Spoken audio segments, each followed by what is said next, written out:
Now that Vesper's host has been out for just over a week now, I've had the time to deep dive mechanics and fully optimize this dungeon that can still offer some challenge even off of contest mode. From frustrating mechanics to an extremely threatening boss room, I'll be showcasing 7 tips and tricks that can help speed up your clears. We'll discuss how you can optimize your damage, avoid getting one shot, and even how to manage those pesky radiation clones with strats that will help you whether you're venturing into LFG or going in solo. I'm Above, and if you enjoyed today's video, a like and subscription would be greatly appreciated.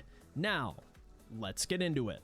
To kick things off, we're gonna head to the first encounter of the dungeon. Now, most of you have probably seen my recent video covering the brand new chill inhibitor farm, but if you haven't, there are several ways to speed up the first encounter. The fastest way to complete this is by actually duping the nuclear core that you obtain from one of the side rooms. This way, instead of having to clear all 3 rooms, you can actually clear just one, then dupe the nuke twice and complete the encounter in less than 2 minutes. Simply head to the room on your close right, perform the scan and operator mechanics as usual, then head back to middle and kill the brig to open the deposits. And as you begin the dunking process, you'll want to switch weapons just before the interact bar reaches 75%. The timing is pretty tight on this, so I recommend swapping around 50% to start, then working your way up to the correct timing to avoid having to clear multiple rooms. With that said, if this does happen to get patched, you can always speed up this encounter by having one person clear 2 of the sides solo while the other 2 perform mechanics in the first room. And once the first room has been completed, your solo teammate can then instantly start scanning the second room, which significantly speeds up this encounter.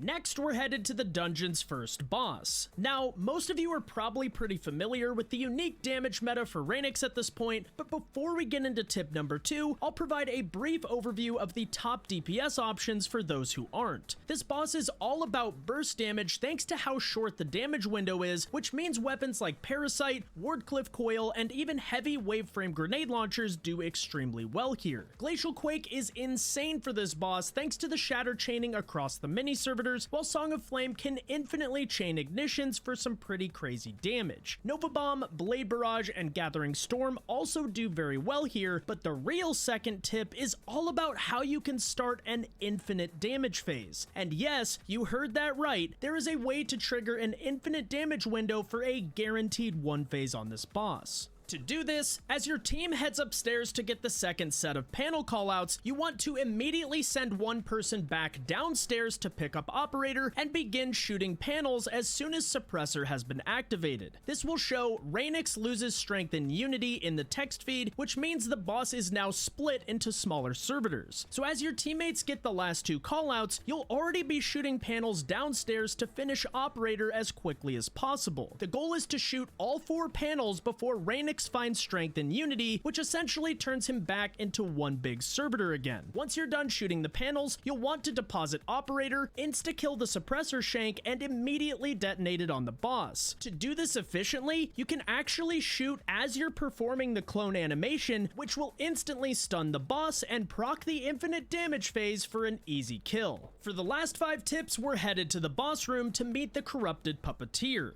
Tip number 3 is a simple one that will save you a ton of heartache in later damage phases, especially if you're a casual LFG group or going in solo. This tip is all about how to farm heavy ammo. With how long this boss's damage phases are and how hectic DPS can be at times, it's pretty common to completely run out of ammo. But I have a couple easy ways to deal with this. Since this dungeon lacks any sort of universal timer, you can actually farm adds infinitely in the first room as long as you wait to complete the operator mechanic. You can obviously use Cenotaph to mark the radiation clones, but if you're solo or don't want to constantly be switching loadouts, you can use the Alethanim exotic grenade launcher or run an exotic primary like Sunshot with finders and scavs equipped to generate heavy bricks infinitely. Take as much time as you need here to farm ammo, then proceed with the operator mechanics as usual. Moving on to tip number 4, we have Know Your Deposits. This is a simple one, but can actually make a huge difference. Regardless of the role you end up with, operator, scanner, and suppressor should always be deposited in the same locations each time. Even though contest mode is over, this boss and the surrounding clones still hurt a lot, especially in the side rooms where you have minimal cover while trying to perform mechanics. Now this is all personal preference, but I like to place suppressor front left, operator close left, and scanner on the right in the initial room. This stacks operator and scanner on top of each other in the blue room and puts scanner in the safest spot possible in the red room. And though operator will be somewhat exposed, you can actually use these stairs for cover and shoot 2 of the 4 data pads while completely shielded from the boss, and on top of this, the radiation clones can't reach you here either. So to prevent confusion and unnecessary damage while running around looking for your respective augments, simply use the same stations each time to make these mechanics predictable, and you'll have a much smoother experience. Tip number 5 is all about understanding enemy behavior. The first thing to note here is that the Marauders will consistently spawn out of the front right door in the opening room and teleport to the other side of the arena. And as I'm sure you all know, these deal an absurd amount of damage. But as long as you know this is going to happen, it makes it much easier to keep them under control. The other frustrating enemies are everyone's favorite radiation clones that turn into Olympic sprinters and sandwich you in the narrow hallways between the nuke rooms, leading to silly deaths. So to make this much less annoying, simply remove their shields with the suppressor augment and keep them alive. If you kill them, they'll just respawn with their shields and continue to wreak havoc, as the game always requires 4 of them to be alive at any given time. So use this method to avoid future frustrations and limit stupid deaths. Now it's time for damage strats, which takes place in what is easily the sketchiest boss arena in a dungeon so far. So to spend less time spectating your teammates and more time dealing damage, tip number 6 revolves around optimal DPS locations. The Puppeteer's lightning attacks are sometimes hard to spot and do a ton of damage even off of contest, but standing on an elevated surface can actually prevent the lightning damage altogether. This includes the front of the water tank on the right hand side of the arena and the back left growth behind the nuclear bunker. Now, whether these damage spots are intended or not is an entirely different story, so just in case these spots get patched, I have another way to mitigate incoming damage. If you bring in a slice weapon like the Call or the Navigator, you can actually sever the boss, which not only reduces the direct sniper damage by 40%, it also impacts the boss's lightning damage as well.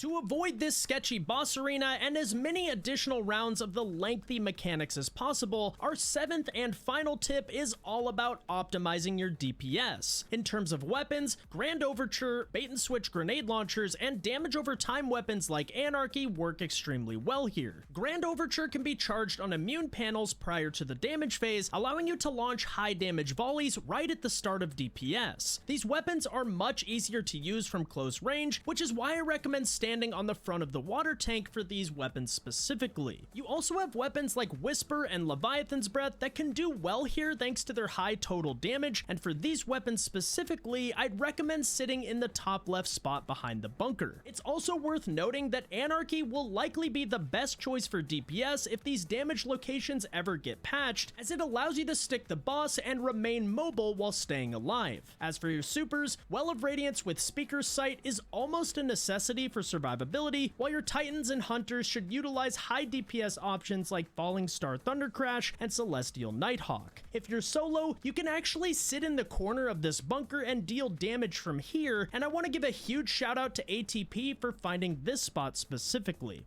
Well guys, that's gonna do it for the video. I hope you learned a thing or two, and if you did, a like and subscription would be greatly appreciated. And for those of you who don't have teams to run Vesper's host with, I'll be doing dungeon runs with my community all weekend long over at twitch.tv/above, so feel free to pop by the stream and get involved. Anyways, that's it from me. Thank you all so much for watching, and I'll catch you next time.